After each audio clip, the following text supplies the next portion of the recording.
Owen, if you could go back in time to meet anyone, who would you meet and why?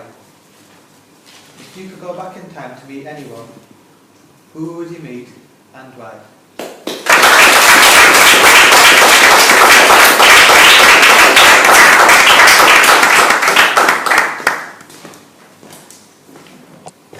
Topic Chairman, Toastmasters and guests. I would go back in time to meet Edinburgh King Brunel.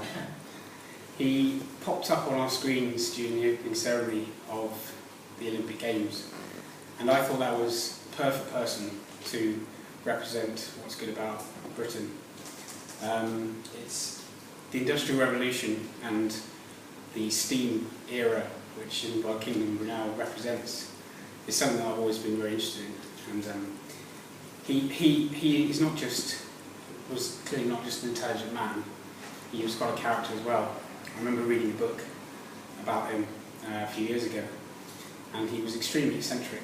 And that picture of him, that iconic picture of him standing by one of his steam engines with his big top hat and his cigar and his sort of nonchalant stance, I'll never forget that.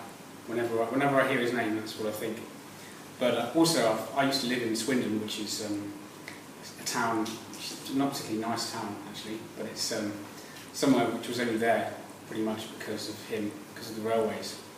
And also, if you travel around the south, in fact, not just the south of England, but a lot of England, you get reminders of Brunel.